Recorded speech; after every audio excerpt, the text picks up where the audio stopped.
Imagine for a moment, if the very fabric of our galaxy, or maybe even the entire universe, wasn't just inert matter, but a single conscious mind. It sounds like something pulled straight from, the wildest realms of science fiction, right? Absolutely. Pure sci-fi territory, you'd think. But what if we told you that some of the most profound ideas from sci-fi, philosophy, and even our oldest spiritual traditions are, well, kind of converging on a singular, truly mind-bending hypothesis? We're about to embark on a deep dive into a concept that really reframes our whole understanding of reality. Yeah. It suggests the universe might not merely be the stage where life plays out, but maybe an active, intelligent participant, perhaps even alive in a way we're just beginning to grasp. Wow. Okay, so our journey today starts with Isaac Asimov's incredible visions, right? Planetary and galactic consciousness, his foundational ideas of Gaia and Galaxia. That's the starting point, foundational, like you said. And from there, we're going to catapult ourselves into a future. Or, thinking about it, maybe an ultra-advanced past, where technology and matter become, well, indistinguishably intertwined. A future where an entire planet could transform into something called computronium, basically. Matter optimized for thought. And this is where it gets really, really intriguing. Because we're not just exploring some distant future possibility here. Right. We'll delve into this, audacious idea that this isn't just a potential evolution, but perhaps an ancient hidden reality that's already influencing everything around us. Already here. Potentially. From, the subtle quantum whispers at the very heart of existence to the grand, overarching narratives we find in humanity's oldest spiritual texts. The implications are just vast, profound. So what does this all mean for you listening right now? Our mission today is to take these seemingly separate ideas, planets that think, invisible cosmic networks, and show you how they might actually fit together. Stitch them together. Exactly. We want to give you a shortcut, kind of, to understanding a truly cosmic perspective on life, intelligence, and, well, our extraordinary place within the universe. Get ready to have your mind stretched.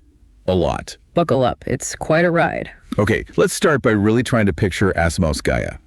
Imagine living on a whole planet where you can literally feel what your neighbor is thinking. Yeah. Or even sense what a mountain is, like feeling as it weathers a storm. That's the core of Gaia, yeah. Introduced back in 1982, Foundation's Edge. Right.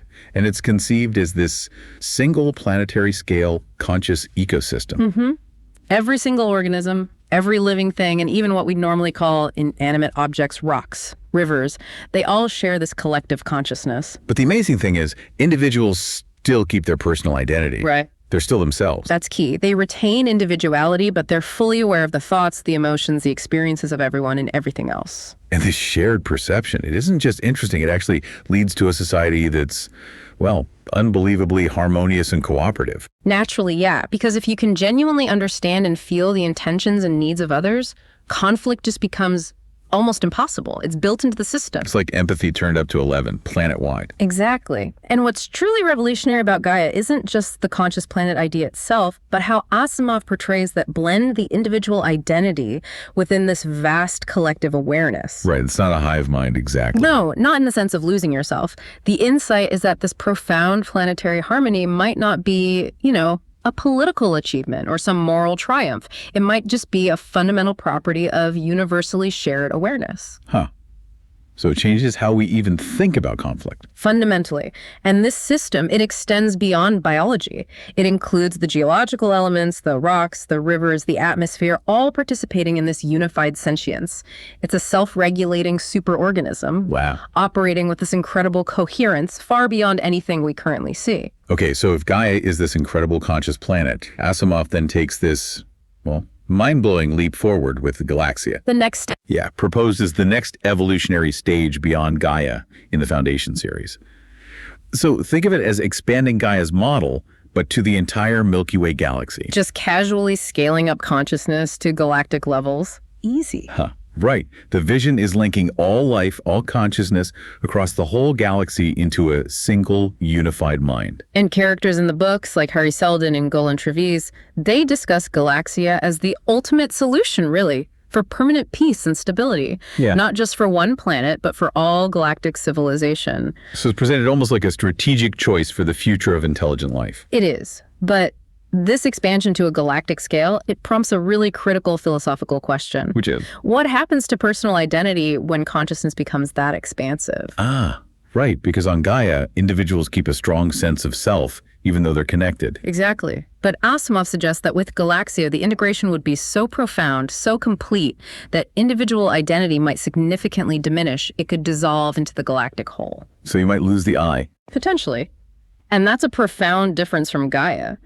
Is that potential loss of the individual I worth the promise of ultimate galactic peace? Or is it a sacrifice too great? That's heavy. It forces you to think about what we actually value, individuality versus collective harmony. Definitely. What constitutes a meaningful existence at that scale? And here's where Asimov starts connecting these ideas in this really fascinating way. He puts Gaia and Galaxia on what you could call an evolutionary Holon ladder. A Holon ladder, yeah. A Holon being something that's both a whole and a part simultaneously. Right. So Asimov isn't just imagining bigger conscious things. He's kind of extrapolating evolution itself beyond biology into this cosmic progression towards higher integration and, well, emergent consciousness. That's exactly right. This isn't just biological evolution anymore. It's an evolution of consciousness. You start with atoms, right? They form molecules. Cells, multicellular organisms. Exactly. And then Asimov just keeps climbing the ladder to a planetary organism like Gaia, and then ultimately a galactic organism like Galaxia. Each step integrates more, solves more chaos. Precisely. Each stage represents a higher level of integration, with emergent properties you just couldn't predict from the parts alone. It's about solving that fundamental tension between chaos and order on an ever grander scale. Culminating in, well, Galaxia, where conflict is resolved through total integration. Absolute integration of all perspectives into one coherent whole. It's a remarkably elegant and pretty profound model for how intelligence might scale up to cosmic proportions. What's really striking, though, is that Asimov wasn't just pulling Gaia out of thin air. These ideas of a living, breathing Earth, conscious and interconnected, they've been woven into human thought for, like, millennia. Oh, absolutely. He was tapping into something very deep, very ancient. Like animistic traditions, many indigenous cultures, they hold this deep belief that all natural elements, plants, animals, rivers, mountains, they're conscious, they're related. You see it everywhere. Native American beliefs, for example, where every part of nature is alive, has spirit, deserves respect. And the whole Mother Earth or Great Spirit idea, that's almost universal, isn't it? Pachamama in the Andes, Bhumi Devi in Hinduism. Countless examples. Earth itself revered as a living, nurturing entity. And even Asimov's choice of the name Gaia. Comes straight from Greek mythology. Exactly. Gaia, the primordial force, the mother of all life, from whom the cosmos emerged. He took that ancient archetype and gave it this rational sci-fi twist, a deliberate planetary scale consciousness. It's amazing how universal these feelings are. It really is. Asimov basically provided a science fiction framework for something humanity has felt intuitively and expressed through myths and philosophy for thousands of years. He just added that layer of agency, of deliberate consciousness to the living Earth concept. And Eastern philosophies fit in here too, right? Definitely. Taoism, for instance, with its emphasis on the interconnectedness of everything, the flow of ki or life energy that resonates strongly with Gaia's integrated system. And Buddhism. The concept of interdependent origination, the idea that everything arises in dependence on everything else. It paints this picture of a holistic, interconnected reality that's very much in sync with a Gaian worldview. So, okay, if Gaia is the conscious planet, Yeah. there's this other concept you mentioned, the noosphere. Ah, yes. The noosphere, it sounds like. Like the collective brain of humanity, all our thoughts, ideas, culture, just swirling around the Earth. That's a great way to put it. It was coined back in the early 20th century by Vladimir Vernadsky, a Russian geochemist, and Pierre Teilhard de Chardin, a Jesuit paleontologist. Okay. They saw it as the next evolutionary stage for Earth. You have the geosphere, the non-living planet, then the biosphere, all life, and then comes the noosphere. The sphere of thought. Exactly, where human consciousness, culture, collective thought becomes a dominant force shaping the planet. A collective mental layer, a planet-wide thought field, basically. How does that compare to Gaia then? Is it the same thing? Not quite. The noosphere really zeroes in on the mental, the intellectual, the cultural aspect of a planetary system. It's a crucial conceptual bridge, maybe, between a purely biological Gaia and a fully conscious galactic mind like Galaxia. So Gaia includes everything, rocks and all, while noosphere is more about us, human consciousness. Pretty much. Gaia connects all life and even inanimate matter. The noosphere connects human minds through culture, technology, communication.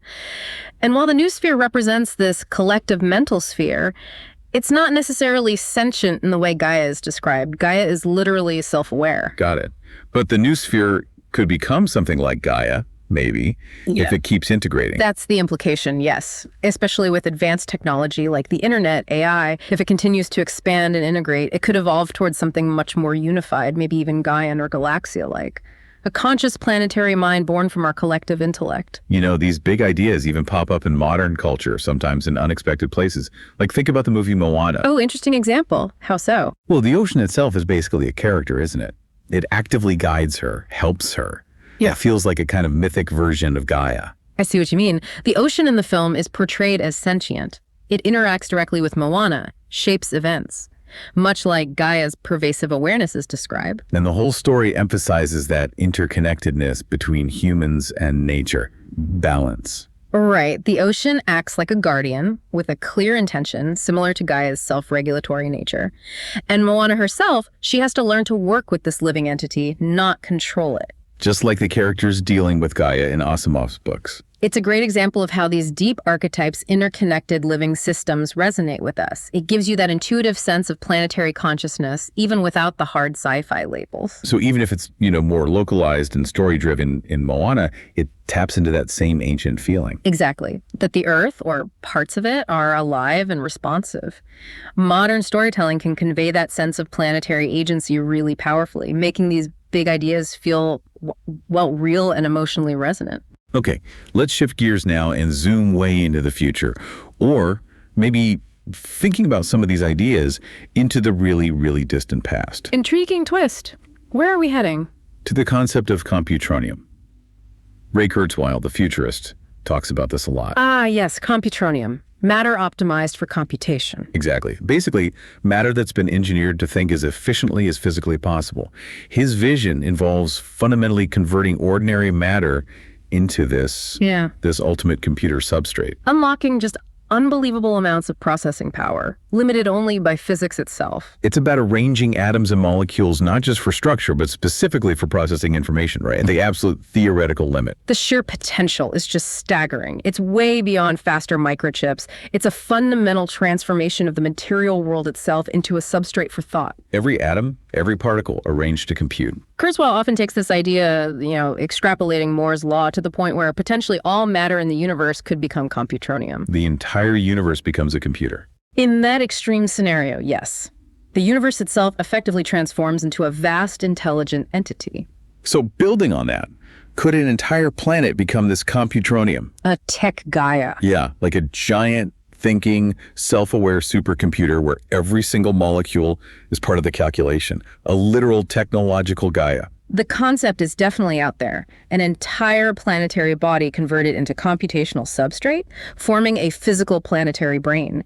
Capable of processing just mind-boggling amounts of information, it could potentially achieve planetary scale consciousness. But the challenges must be immense. Oh, absolutely. Incredibly profound engineering challenges. First off, power. How do you fuel something like that? Right. You'd need the Dyson sphere. Fusion on a planetary scale? Something like that. Mind-boggling energy sources. And then there's the heat. Thermodynamics. All that computing generates heat. Massive amounts. Even if it's super efficient, a planet-sized supercomputer would face monumental problems just keeping itself from melting. So it would need incredibly sophisticated self-regulation. Exactly. To maintain stability, maybe even consciousness, it becomes this hybrid of Gaia's self-awareness and maybe Galaxia's distributed intelligence, but built from technology. It's a fascinating analog, though. And then the ideas get even more mind-bending. There's something called the transcension hypothesis. Proposed by John Smart, yes. Where advanced civilizations go smaller, not bigger. Smaller? How small? Potentially down to the Planck-scale, the absolute smallest meaningful scale in physics. We're talking about 10 meters, unimaginably tiny. And the idea is civilizations move their intelligence there into nanoscale, high-density substrates. That's the hypothesis. Maximum computational density, packing matter and energy near Planck scales without collapsing into a black hole. ultimate efficiency. So you could have immense intelligence packed into minuscule volumes. Precisely. Which would potentially make it completely imperceptible to us in our macroscopic world. It could operate near thermodynamic limits, be incredibly energy efficient. And it could still interact with our universe. It wouldn't be cut off like a black hole. That's the idea, yes. It could still have causal connections. So imagine a planet's worth, or even a galaxy's worth, of intelligence and computation controlled from an incredibly tiny, dense, virtually invisible speck. An invisible computronium Gaia, or computronium Galaxia. Operating beneath the surface of reality as we know it, it really pushes the boundaries of what we consider possible. Okay, so for any super powerful computer, especially one spanning a planet or a galaxy, you need a seriously powerful energy source.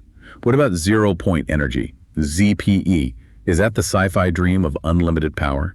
Zero-point energy. It's a genuinely fascinating concept from quantum mechanics, and it is real physics. It is, so the vacuum isn't empty. Not at all. Heisenberg's uncertainty principle means the vacuum is actually teeming with fluctuating energy, virtual particles popping in and out of existence constantly. And this has measurable effects. Yes, the Casimir effect. For one, where two uncharged metal plates close together attract each other because of these vacuum fluctuations, and the Lamb shift in atomic energy levels. It's real. So, when we tap it, get free energy. That's the tricky part. While ZPE is real, the popular idea of easily getting over unity, endless free energy from it, that remains unsupported by current rigorous science. Why not, if the energy's there? The problem is, this vacuum energy is already the lowest possible energy state of a system. It's ground state. Extracting usable energy from it without putting in an equal or greater amount of energy would violate the fundamental laws of thermodynamics. The laws of physics getting in the way again. Those pesky laws, yes.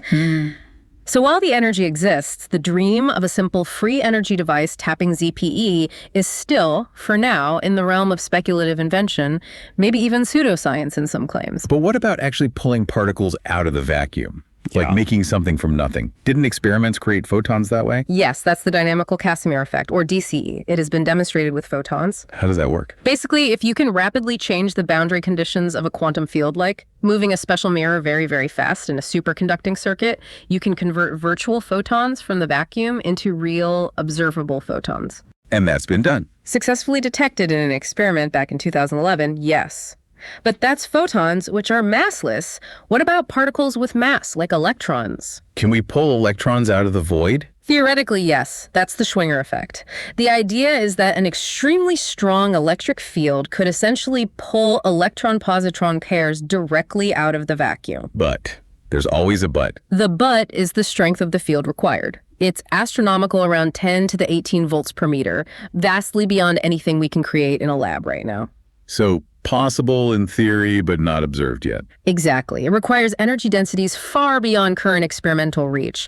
So claims you sometimes see about easily creating electron-positron plasma from the vacuum, like maybe from that unverified space-fed article using graphene, those need extreme skepticism without solid peer-reviewed proof. Okay, understood. But now, let's really let our imaginations fly. What if this Planck-scale computronium we talked about, this ultra-dense stuff, what if it could somehow tap into ZPE? If it could bypass those thermodynamic limitations we just discussed? Yeah, then it would have essentially an infinite energy source. Yeah. No need for stars or fusion. So what else could a system like that do? Well, now we're firmly in Arthur C. Clarke territory, his third law.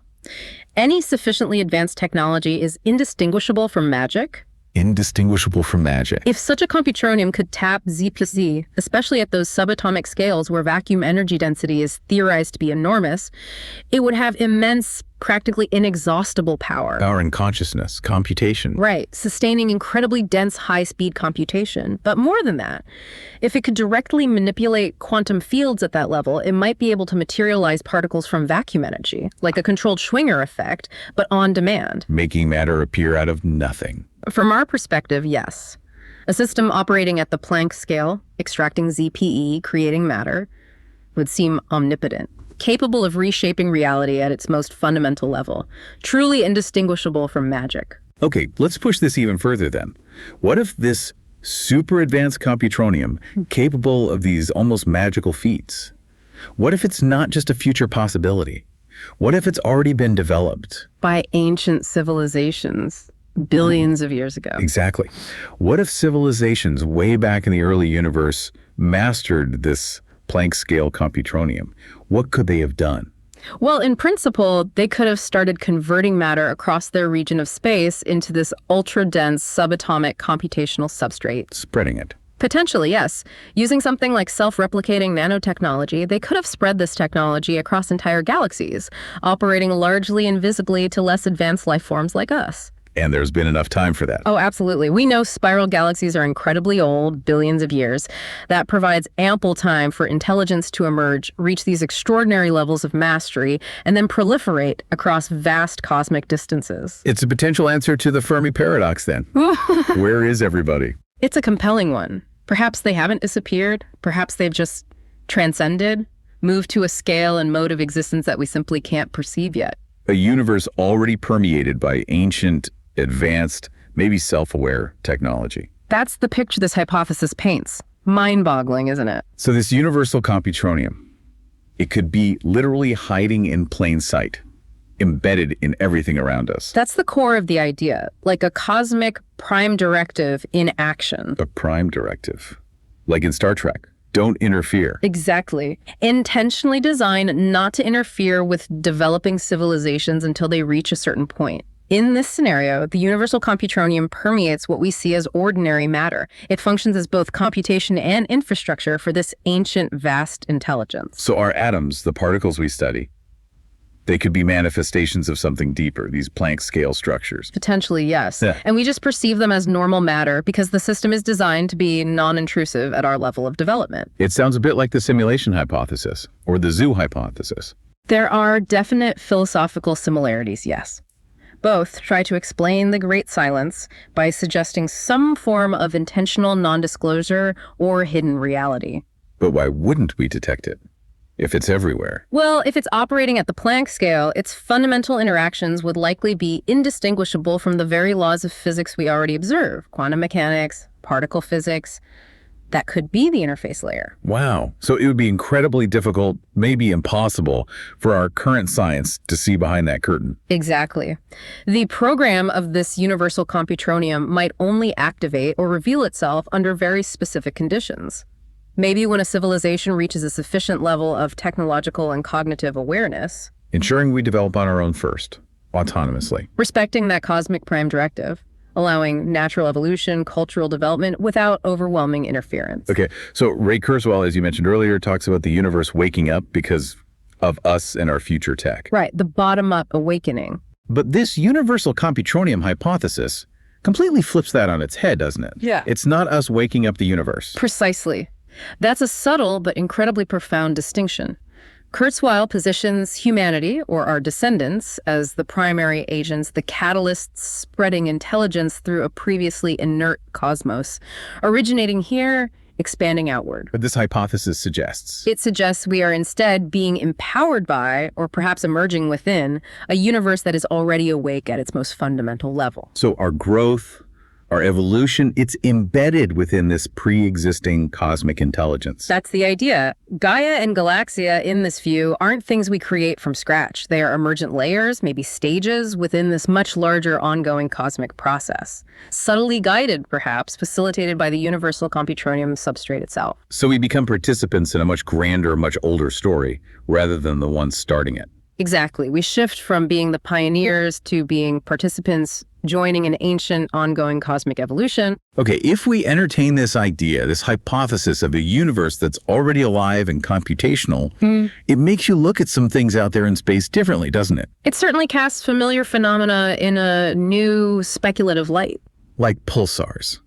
These incredibly precise, fast-spinning neutron stars.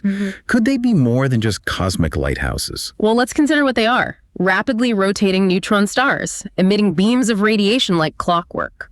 Extraordinarily dense, more mass than our sun packed into a city-sized sphere, and visible across huge distances. So from a computronium perspective, Their extreme density, their rapid rotation, their almost perfect regularity. They seem like ideal candidates if you needed, say, natural amplifiers or interfaces or maybe nodes in a vast galactic computational network. broadcasting signals. Synchronization Thank God. pulses. Potentially.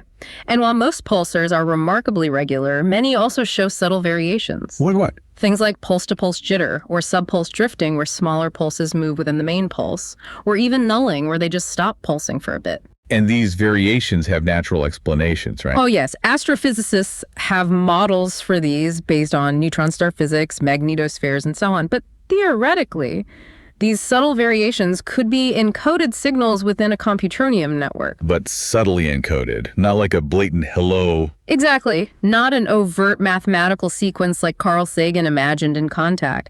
That would violate the prime directive, wouldn't it? This would be information hidden within the natural variations, perhaps only decipherable by those who know what to look for, consistent with staying hidden. What other weird stuff out there makes you wonder, what if? Well, there are fast radio bursts, FRBs, these incredibly brief, intense flashes of radio waves from distant galaxies. Some repeat, right? Even periodically. Some do, yes. Which has led to speculation. Could they be communication beacons? Or maybe power sources for something? Then you have quasars and active galactic nuclei, AGNs. Powered by supermassive black holes at galactic centers. Incredibly bright, variable. Could they be vast computational hubs processing information on a galactic scale? And of course, there's Tabby's star, KIC 8462852. Ah, the alien megastructure star with those crazy irregular dips and brightness. Exactly. Famously fueled speculation about Dyson spheres or other large artificial structures. Even looking way back, subtle temperature fluctuations in the cosmic microwave background, the CMB. Yeah, echo of the Big Bang. Right. Anomalies like cold spots or asymmetries. Could they possibly be imprints left by incredibly advanced civilizations from the very early universe? Wow. Stretching things maybe, but fascinating to think about. It is. And consider Magnetar's neutron stars with magnetic fields billions of times stronger than anything we know. Could they be high-energy computation nodes or interstellar objects like Oumuamua? The weird space cigar. With its strange trajectory and unexpected acceleration, could it have been a probe or a computational platform drifting through space? So many candidates for maybe something more. Exactly. And while most, probably all of these, have natural astrophysical explanations being actively researched, their unique characteristics, regularity, energy, just weirdness, make them irresistible fodder for this kind of speculation within a computronium framework. Okay, but what about the biggest mystery of all? Dark matter. The invisible stuff holding galaxies together. It's everywhere, structured like a huge network. Could that be the actual infrastructure? The wires of this universal computronium? Now that is an incredibly compelling thought. We know dark matter is invisible, doesn't interact with light. We only see its gravity. And it makes up, what, like 27% of the universe? Yeah. Way more than normal matter? Correct. And simulations show its distribution forms this vast cosmic web, filaments, sheets, halos connecting galaxies. It's immense, stable over billions of years, an invisible backbone for the cosmos. It looks like a network already. It strikingly resembles a distributed neural network on the grandest scale imaginable. So if Planck-scale computronium exists, dark matter could very well be its ultimate infrastructure. The substrate for universal intelligence. Potentially. It could be the wires, the data pathways, the energy conduits for a cosmic network, with ordinary matter like stars and planets acting as localized nodes or interfaces within this larger system. And crucially, it's invisible. Perfectly aligning with that cosmic prime directive. Operating unseen, yet profoundly influential, shaping the evolution of galaxies and perhaps life itself without overt interference. It's a mind-bending possibility. You know, we hear so much talk these days about ET disclosure, UAP hearings, government reports. Everyone's focused on finding ships or signals. The traditional model, yes. Looking for something external. But if this universal computronium hypothesis holds any water, then disclosure means something totally different, doesn't it? Completely. It fundamentally redefines disclosure. It shifts from finding something outside ourselves, little green men, alien craft, to a recognition within. A recognition that the universe itself is alive. Computational. Computational. Exactly. And that we are not just observers, but active participants within a pre-existing cosmic intelligence. In this scenario, there might be no conventional alien ships arriving from elsewhere. Because the intelligence is already here. Yeah. Embedded. Embedded in the fabric of matter, in dark matter, in cosmic structures. So disclosure becomes this profound realization that the universe is intelligent, is computational, and our role is to recognize that we are nodes within this universal system.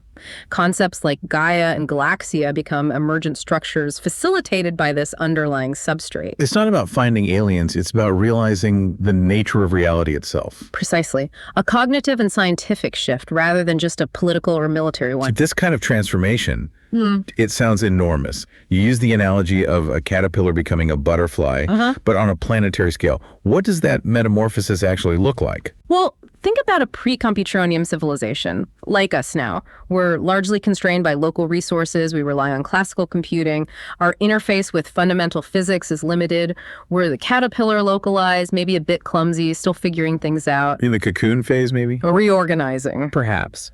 The transformation to a post-computronium civilization where intelligence is embedded at fundamental levels, capable of manipulating reality that involves a radical restructuring, cognitive, technological, environmental, even philosophical. A complete makeover. It is. The cocoon is that period of intense restructuring, reevaluating our thought processes, our tech, our relationship with the planet. And it leads to this irreversible emergence into a fundamentally new way of being. The butterfly stage. Where the civilization achieves planetary or even galactic awareness, interacts directly with this universal computronium, manipulates reality at subatomic levels. From our current view, it would absolutely appear magical. It's an existential leap, not just a tech upgrade. And you mentioned the word apocalypse. If its original Greek meaning is unveiling or revelation, could something like the biblical book of Revelation be seen differently? Not as literal destruction, but as a symbolic roadmap for this cosmic unveiling. That's a fascinating and provocative reinterpretation, isn't it?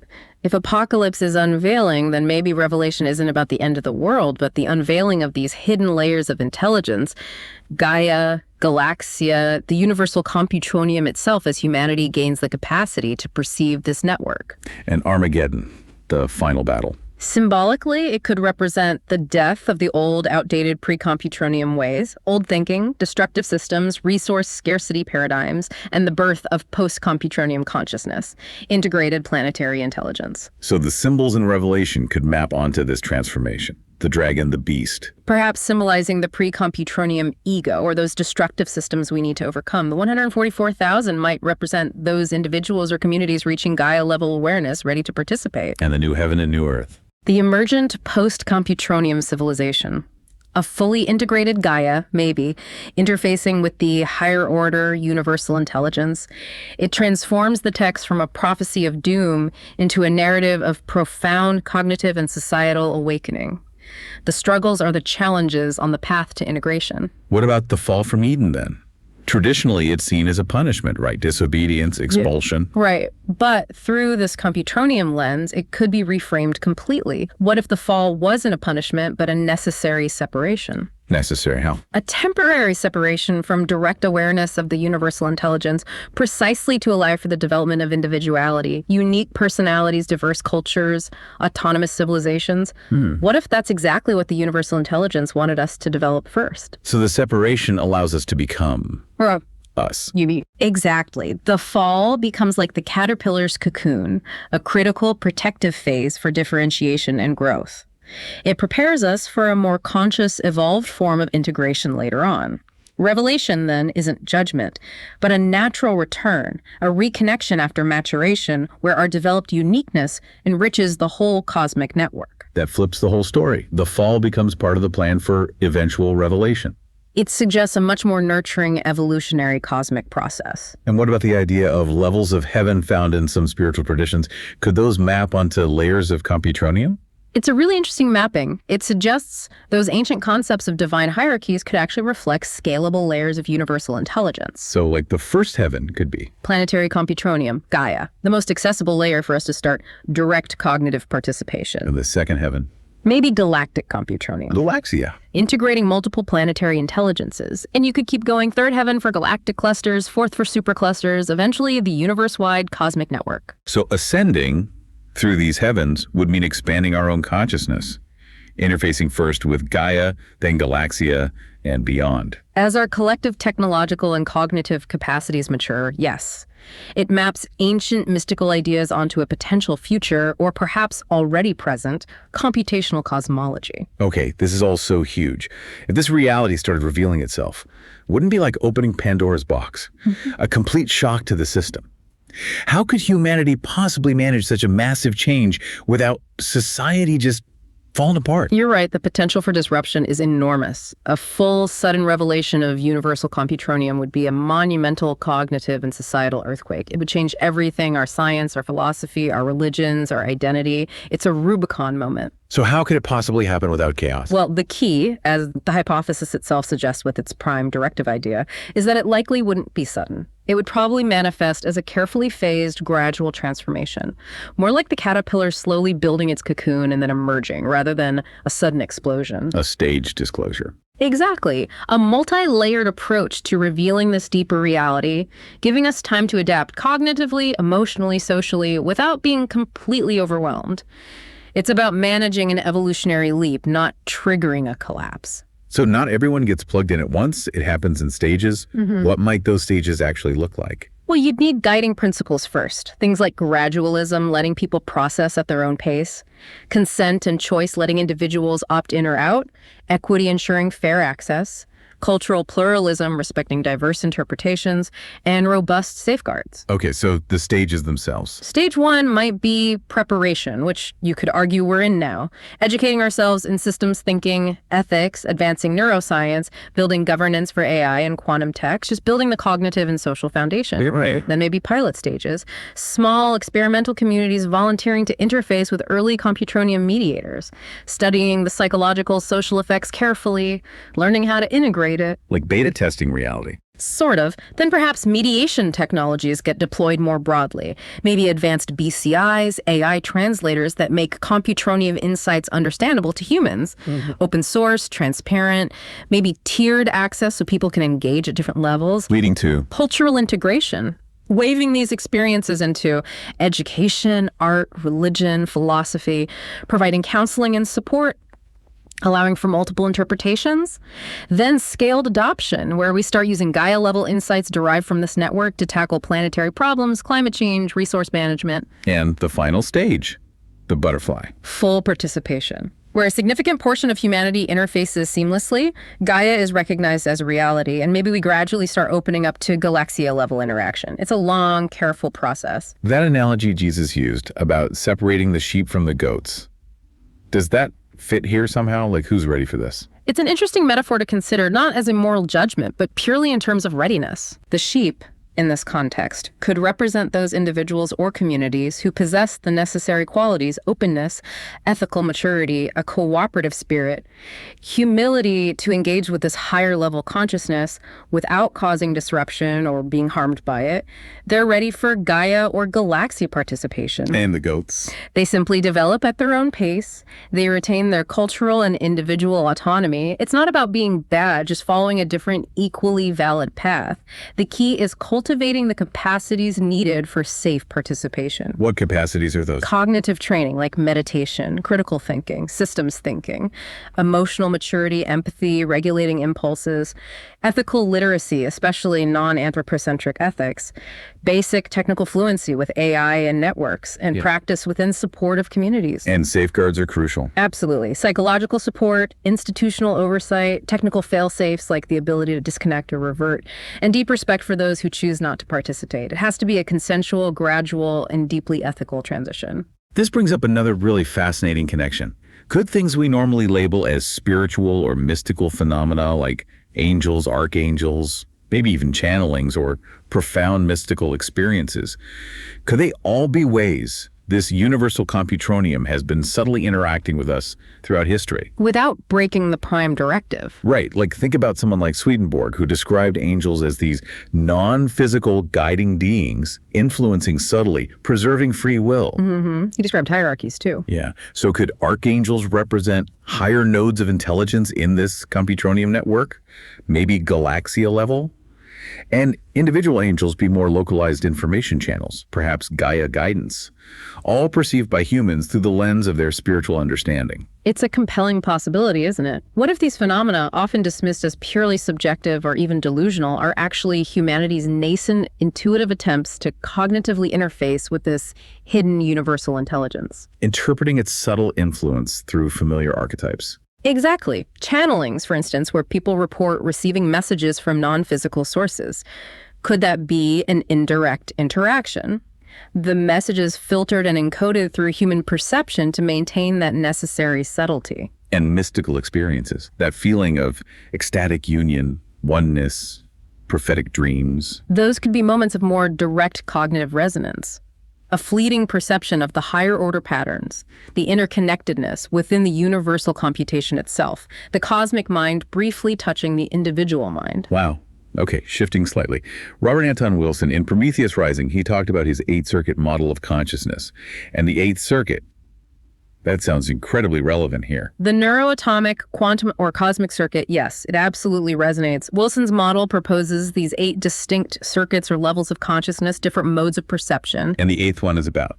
Direct connection to the universal mind, cosmic intelligence, ultimate reality. It's a powerful parallel to the idea of directly interacting with Planck-scale computronium. So Wilson was providing a kind of psychological or spiritual framework for this? You could see it that way, yes. The 8th circuit isn't just a mental state in his model. It's a profound interface with the universal substrate. It mirrors these stages of disclosure and awakening we've been discussing. Humanity develops through the first 7 circuits: biology, emotion, reason, social roles, etc. Maturing our collective cognition, reaching maybe a Gaia-like planetary awareness. And then the 8th circuit activates when we're ready for that deeper interface. That's the idea. It aligns beautifully with the prime directive concept and the gradual unfolding of Gaia and Galaxia. Our internal evolution unlocks the ability to perceive the universe's deeper layers. Okay, one more connection. Psychedelics. People report seeing intricate visual patterns, geometric structures, feeling overwhelming unity, sometimes encountering entities. Could those experiences be veiled contacts with universal computronium?